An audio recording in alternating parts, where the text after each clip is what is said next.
दोस्तों, क्या आपको पता है कि फ्लोरेंस नाइटिंगेल किसे बोलते थे? जरा सोचिए सोचिए, दिमाग लगाइए। जी हाँ दोस्तों, आप बिल्कुल सही सोच रहे हैं। वो है मदर टेरेसा।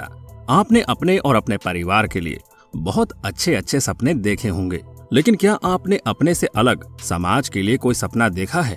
शायद आप में से बहुत कम लोग होंगे जिन्होंने देखा होगा, और दुनिया में ऐसे बहुत कम लोग होते हैं। उनमें से एक है मदर टेरेसा। वैसे मदर टेरेसा को किसी परिचय की जरूरत नहीं है। इनके किए गए काम आपको खुद ही दिख जाएंगे। और आपने भी बचपन में बहुत सारी कहानियां सुनी होंगी। सुनी है तो कमेंट सेक्शन में जरूर बताइए। दोस्तों, हमारे सामने मदर टेरेसा की इमेज ऐसे रूप में है जहां वो गरीब लोगों की मदद करती है, और ना सिर्फ मदद की बल्कि कई सारे लोगों की जान भी बचाई। लेकिन क्या आपको पता है इन्होंने बहुत सारे लोगों को मौत के घाट भी उतारा। और तो और नर्सिंग रूम में बच्चों को कई घंटों तक बांध कर रखा। इतना ही नहीं, कभी कभी तो वो बच्चों को एक्सपायरी डेट वाली दवाई तक खिला देती थी।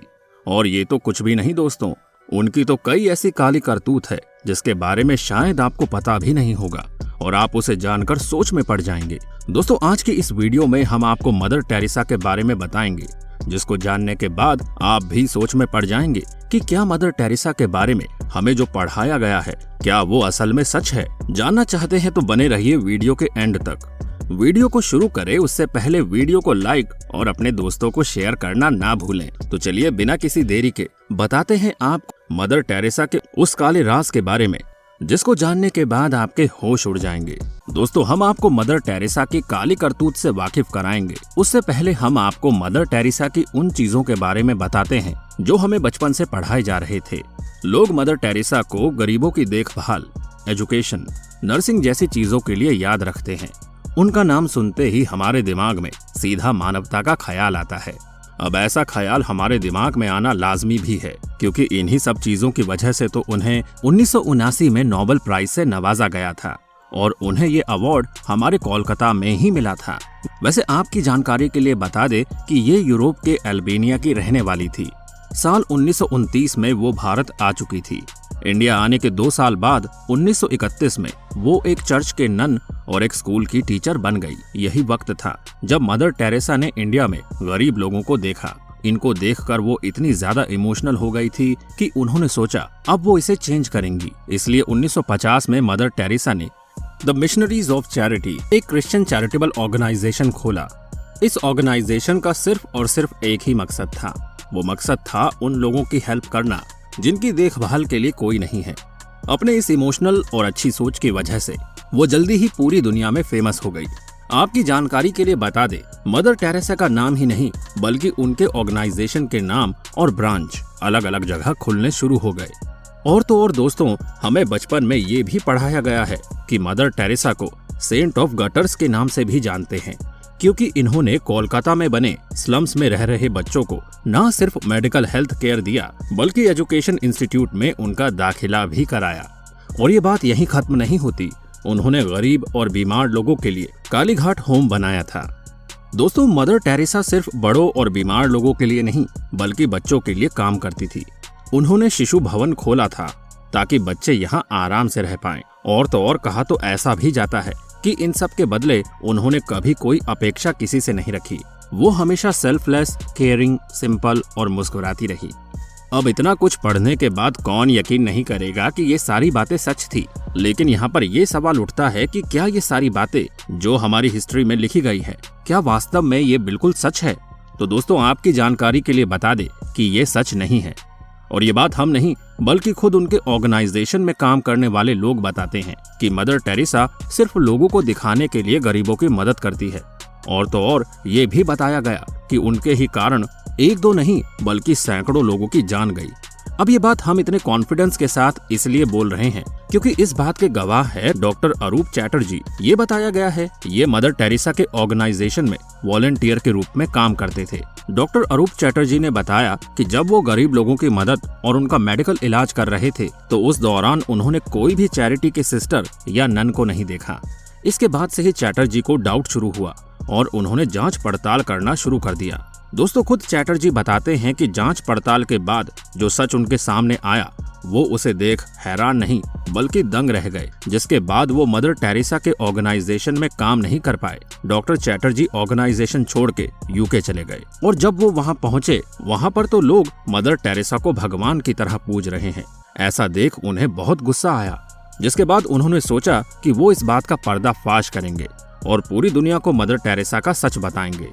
और इसलिए वो एक ब्रिटिश न्यूज चैनल जिसका नाम न्यूज 4 था, उसे बताने का सोचा। डॉक्टर चैटर्जी ने न्यूज 4 में काम कर रहे जर्नलिस्ट क्रिस्टोफर हिचेंस को सारी सच्चाई बता डाली।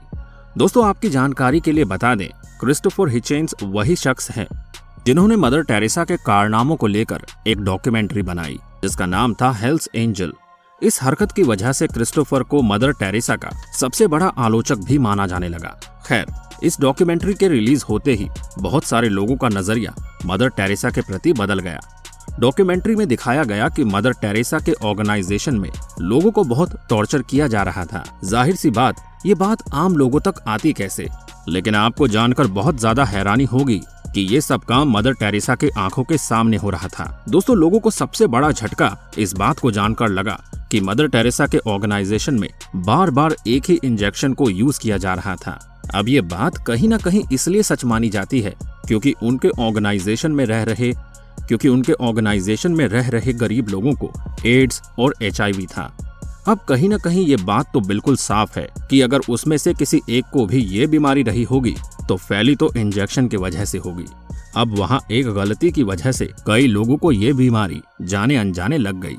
और सबसे बड़ी बात तो ये है कि इन बीमारियों का इलाज तो किया भी नहीं जा रहा था क्योंकि यहाँ मौजूद जो नर्स थी उनकी मेडिकल ट्रेनिंग तो कभी कराई ही नहीं गई थी। और तो और जो डॉक्टर्स यहाँ अपने मन से लोगों की मदद करने आते थे उनका भी कोई क्वालिफिकेशन टेस्ट नहीं किया जाता था। सोचिए, एक ऐसी ऑर्गेनाइजेशन चल रही है जहाँ डॉक्टर्स के क्वालिफिकेशन के बारे में किसी को पता ही नहीं है।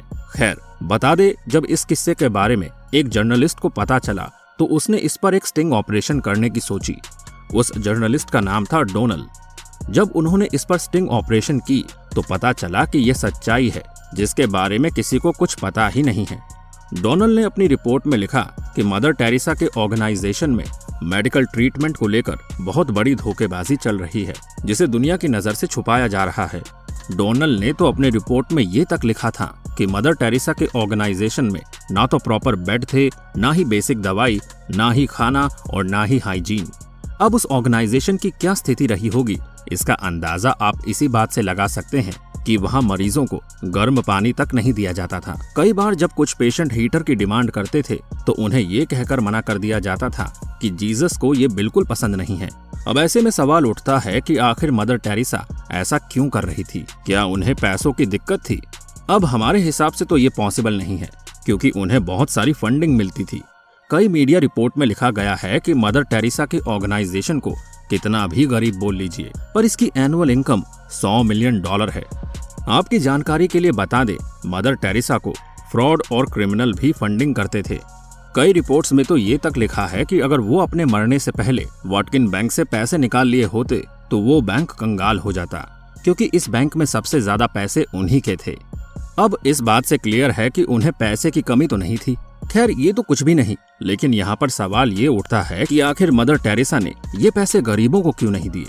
अब इन चीजों को देखकर ऐसा लग रहा है कि मदर टेरेसा को गरीबों की जरूरत थी क्योंकि इसके नाम से उन्हें पैसे तो मिल ही रहे थे, साथ ही इससे वो लोगों को क्रिश्चियन में कन्वर्ट कर रही थी। जी हाँ दोस्तों, एक रिपोर्ट के मुताबिक अगर उनके ऑर्गेनाइजेशन में कोई मर जाता तो उसके धर्म को जाने बिना वो उसका क्रिश्चियन रीति रिवाज से अंतिम संस्कार कर देती। जहां मदर टेरेसा का ऑर्गेनाइजेशन इतने घटिया तरीके से चल रहा था, वहीं जब मदर टेरेसा बीमार पड़ी तो उन्हें US शिफ्ट किया गया। वैसे आप इस बारे में क्या सोचते हैं? कमेंट सेक्शन में जरूर बताएं। तो ये थे वे काले राज जिसको सुन आप हैरान तो जरूर हुए होंगे। वैसे आपको इस राज के बारे में जानकर कैसा लगा? कमेंट सेक्शन में जरूर बताइए। उम्मीद करते हैं आपको हमारी वीडियो पसंद आई होगी। आज की हमारी इस वीडियो को लाइक और अपने दोस्तों के साथ शेयर करना ना भूलिएगा। साथ ही ऐसी और भी इंटरेस्टिंग वीडियो के लिए चैनल को सब्सक्राइब करना ना भूलिएगा।